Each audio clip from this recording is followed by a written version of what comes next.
con đó cho không cho thôi cho tua món nó thì để chỉ nó lỡ qua để chào nó thì ôn cái chi kia ôn cái chi nữa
cháu lúc đây là nó chơi là hụt tì đó một lâu lên chè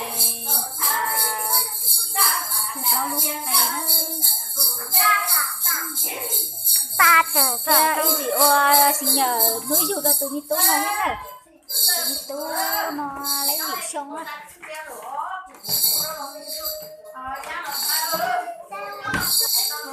tụi này lọc tụi nhiều tú nó tụi đỡ sau đó đó thì và lúc này chị giờ này lấy vô nữa lúc này chị này lấy gì xong nữa tôi ôn nó nó kỳ dụng vậy đó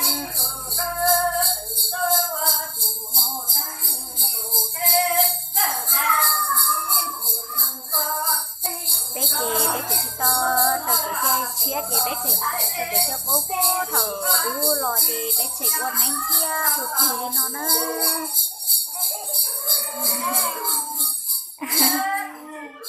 mình đã chia của tôi biết sai biết sai con nó đi thì bọt vậy đi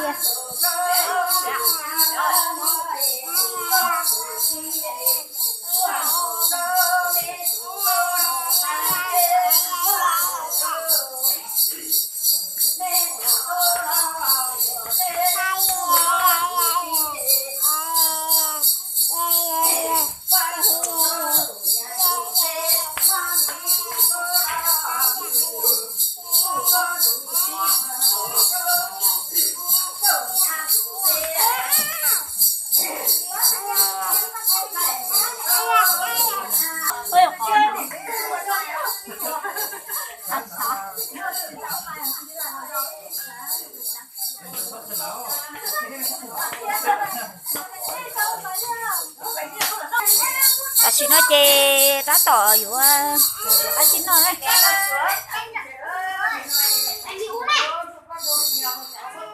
uống đợt này ơi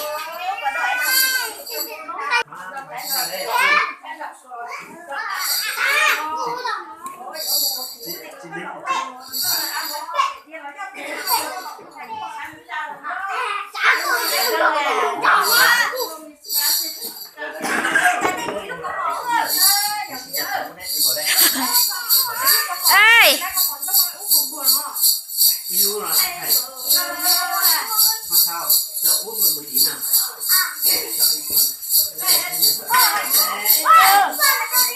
nhẹ nhàng thôi em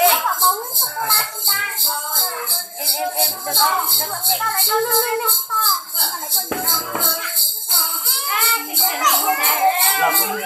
ba thả vào cái đưa cho giúp ba đâu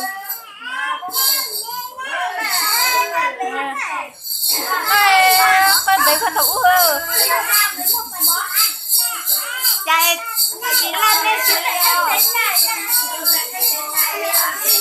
ít tiền vậy lấy nó mà tao mới mà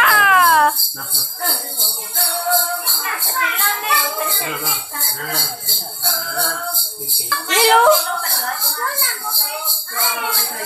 mượn một tí ảnh chụp ảnh cái nào.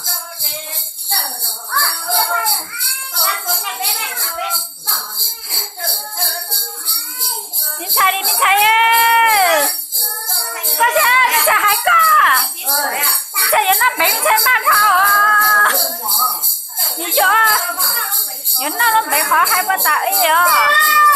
Tôi Minh Thái mama đi kia đấy ơ. Ba mẹ. Ô đây. Không đá có thầy là có chụp đi nhận ảnh các thầy này. Lấy đi em thầy. Con 8 tuổi mà. 8 tuổi đó. 8 tuổi thì 9 tuổi đấy này. Thầy rồi đó. Thầy. Tính ra 9 tuổi à. Đây. Thầy gặp cái đó. Thầy rồi gặp cái đó. Đấy là thầy.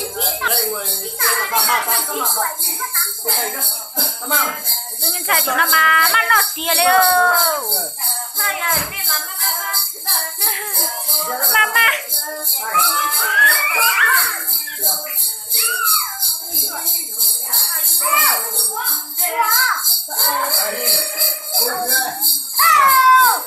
Cái này nào, bố không cái nào. Không nào thấy cái nào một cái thôi.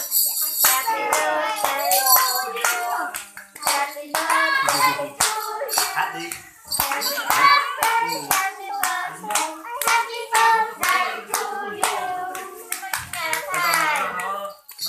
Rồi lấy nó thầy. Rồi.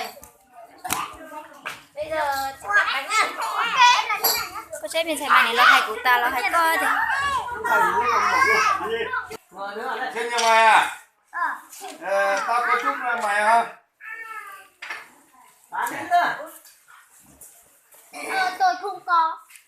Mà thôi cho tôi ăn kẹo không có. Rồi. Tôi cho ăn quả bóng đi. Như ơi, cho ăn quả bóng nha. Đúng rồi. Xin Đấy hết đi. chị đấy. Xin chưa? Cháu xin. Nha, phải cháu xin ông chứ. Câu là 115.000. 100 của bà ăn. 115. Bé.